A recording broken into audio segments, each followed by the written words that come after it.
video to tell my story of my fitness journey and how I got to where I am. And I was 9 years old. I was a pretty chubby kid up until that point. I had been teased throughout school by boys and girls just because I was taller than everyone else, and I certainly had no restriction when it came to food. And I was 9 years old. I basically came home crying one day and said to my mom, I'm done being fat. I don't want to be fat anymore. I will walk with you every night after dinner and we'll make it a thing. We'll take the dog with us. And that was super important for me, building that relationship with her, because she taught me very early on about eating well and also eating balanced, like being able to treat myself while I was still aiming for a goal of losing weight. I ended up losing 30 pounds. Which actually wasn't unhealthy at all. That's how overweight I really was. That was like the first major goal that had to do with fitness, and just my mom opening up the door to like being healthy and living a healthy life. Oh God, that's gonna get distracting. After that, I was diagnosed with scoliosis. We weren't introduced to physical therapy, so I had to wear a back brace. It was at a really awkward time. It's when you're like getting to focus on your body for the first time, and you're around boys and things are just awkward. There were holes in my clothes. And of course, wearing it that long, I was really restricted to my movement. That's where I kind of started to gain a little bit of weight. I got to just a pretty comfortable, healthy weight. I eventually got out of the brace and resorted to physical therapy. Physical therapy kind of made me like really self-disciplined. So it kind of was like my first intro to fitting in the gym or fitting in exercise in general. I get up at 5 a.m. I do my back exercises, go to school. Sometimes have to drive to Pennsylvania to see this amazing chiropractor. He was like the Wizard of Oz. Like, it was so worth the drive. Many hours in the car, and then we'd stay at our friend's house in Pennsylvania, and then the next day we'd usually drive back actually before school would start, so super early in the morning. And so by this point, I would go to the gym with my mom like 3 or 4 times a week, but I was kind of so burnt out from having the physical therapy. I hate when my phone locks me out because Also at this point, I had a best guy friend and we grew super close. He would always come over, and my parents loved him.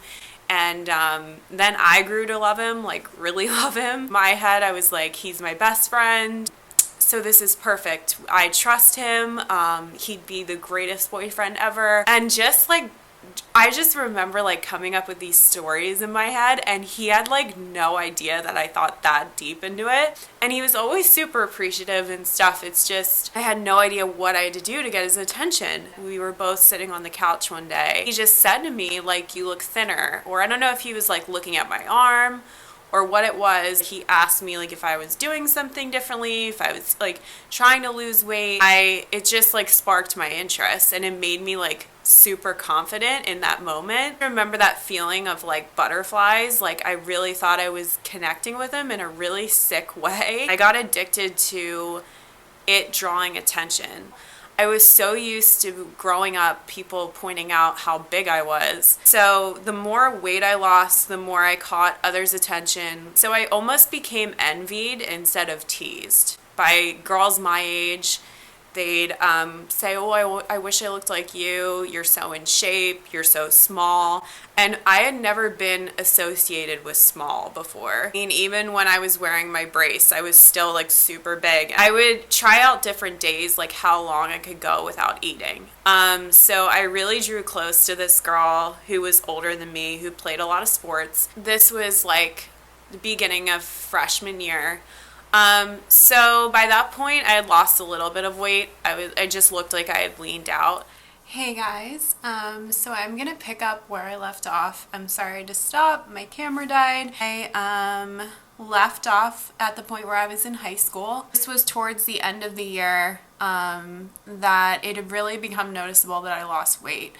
So I was headed into summer, and of course there was the anxiety of having to be in a bikini, and I wanted it to be more and more noticeable because at this point I made the connection that if I lost more weight, like, I got more attention. I started my summer job. It was right down the street at this bakery by my house.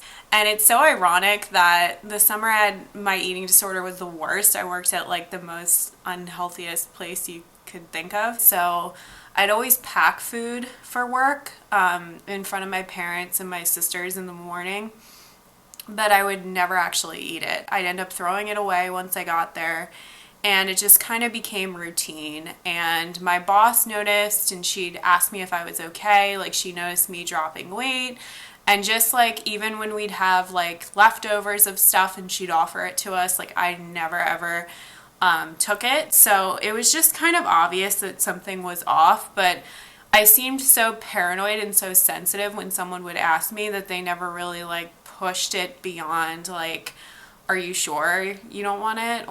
By July, I had like frequent arguments with my mom about like why I wasn't eating, why I didn't want to go out to eat, or I'd end up just going to my friends' houses for hours and then always just using that as an excuse that I had eaten there for dinner or we had ordered something or whatever it was. And I just gotten so good at manipulating and telling stories, and I felt this sense of like power over other people. By this time, since the beginning of my eating disorder, I had dropped like a total of 30 pounds. I hadn't had my cycle that was from March or April 2009, and now it was July or August and I still hadn't had it. I kind of wanted to take this time to like talk about how I basically ruined like personal relationships with my disorder. So my cousin and I are fine now, but I definitely used her at one point as like almost like a scapegoat, or I made her feel like, or put her in a really bad position. I had her like lie to my mom several times about us going out to eat. And my mom would ask me if I had eaten dinner with her when we'd like go to the boardwalk at night or whatever it was. Or looking back now, I just remember like making her feel so uncomfortable about, contributing to me basically like killing myself. And it just got to the point where I had no personality when I was around her. It was not enjoyable to be around me. I had glimpses of my personality, but it was only like when I felt confident. So it was like when I had an empty stomach. I guess when she left is kind of when I had hit rock bottom when she went back home. Had a children's hospital appointment with my mom. It was like kind of something that I had been dreading all summer because I knew I'd have to be like weighed in, try to get away with this belief that I had a digestion issue.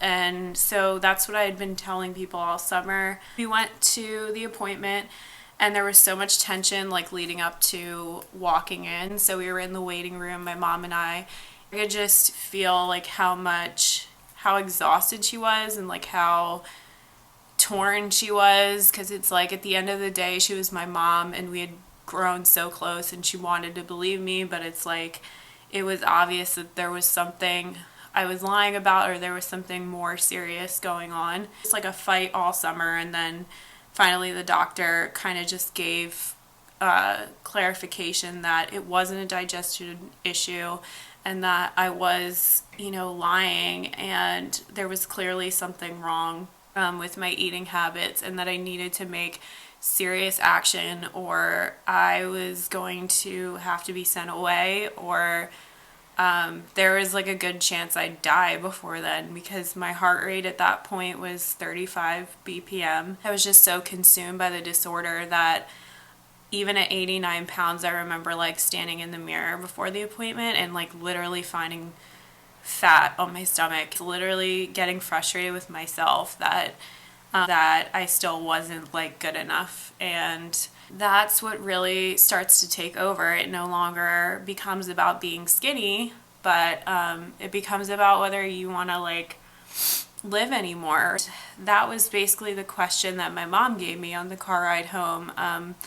I'll never forget her just like turning to me, and she was already crying, and she was just like, do you even want to live anymore? That was like the first time I didn't have some like rehearsed story to tell her or like an excuse, that I literally just couldn't answer her. Deep down, I think I knew that the answer, and I knew I couldn't like break her heart and say it out loud, so I just didn't say anything. From that point, through sophomore year, it was this never-ending battle between trying to put on weight and trying to convince her and the doctors, this was the body I wanted and I would do anything to stay in it.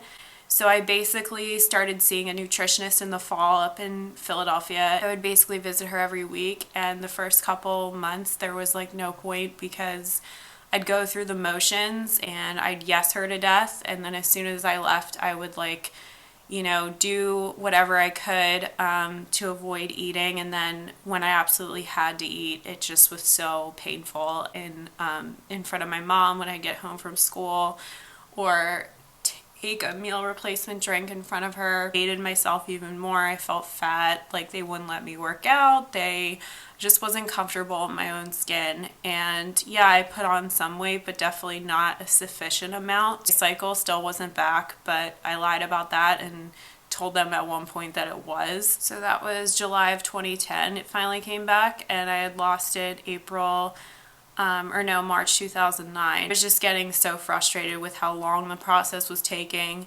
that the fact that I still had to see a nutritionist. The motivation to get me recovered was kind of a weird, silly coincidence. My best guy friend, who I had brought up in the beginning of this video, he asked me to his high school prom.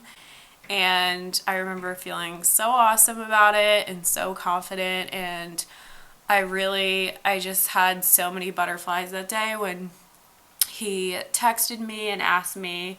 My goal basically was to fill out my prom dress. I had gone shopping and all the bones in my chest were still showing. I had no boobs.